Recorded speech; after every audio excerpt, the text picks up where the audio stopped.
Minsan, upo siya sa tabi ng kalsada, titingin sa mga bituin, iniisip ang kanyang mga pangarap. Nakikita niya ang mga bata na naglalaro, parang siya rin dati, walang alalahanin sa mundo.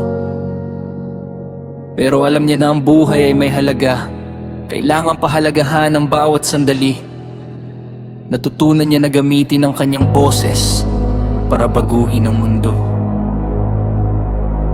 Hindi siya nagpapasalamat sa mga pagkakamali, pero nagpapasalamat siya dahil binigyan siya ng pagkakataong matuto. Nagpapasalamat siya dahil may mga taong naniniwala sa kanya. Nagpapasalamat siya dahil natutunan niya kung paano magmahal ng tunay.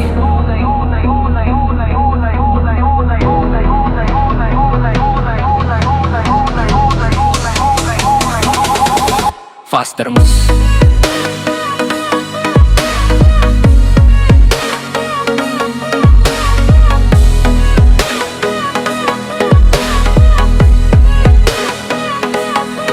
hinging daan, hindi kailangan sumigaw para marinig.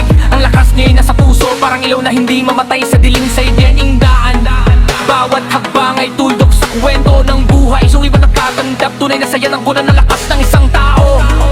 Sa itiniging daan, salita ang kanyang sandata.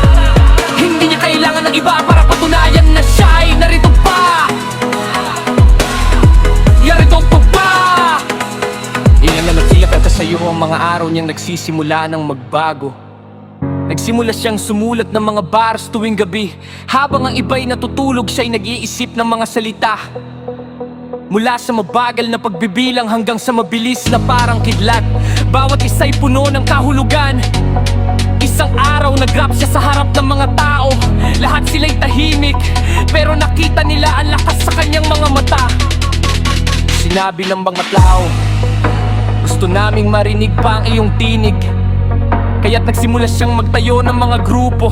Tinuturuan niya iba na gamitin ang kanilang boses. Pinagtuturuan niya sila ng pagsusulat, pagrarap, kahit sa maliit na espasyo. Nakahanap sila ng kalayaan. Isang batang kasama niya, 16 anyos, naglalakbay para hanapin ang kanyang lugar. Sinabi niya sa bata, huwag mong mawawalan ng pag-asa. Ang daan ay mahaba, pero hindi ka nag-iisa.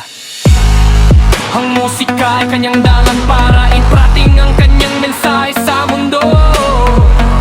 Mga lyrics na tungkol sa pag-ibig, pag-asa at paglaban sa kahirapan. Hindi siya nagsasalita ng masama, siya'y nagsasalita ng totoo ng buhay. Isang araw may mataong dumating para tulungan siya. Sinabi niya, huwag ninyong tulungan ako dahil sa akin gawin natin ito para sa lahat. Na taong nagsasabing hindi ka makakabago. Sinabi na si Ima, hindi mo alam kung ano ang kaya kong gawin. Ang pagkakanali ay simula, hindi ka pusan bawat bari parang pangako.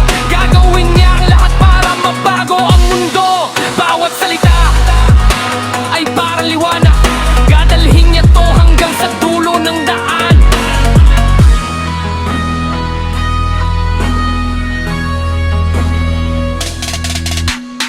Hoy, naririnig mo pa rin ba siya?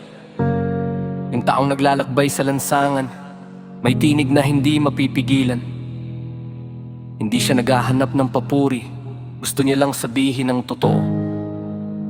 Bawat baray parang hiling, sana marinig ng mundo ang tunay na lakas ng isang tao. Siya'y tinig dindaan. Yan ang kanyang pangangalanan sa puso ng mga taong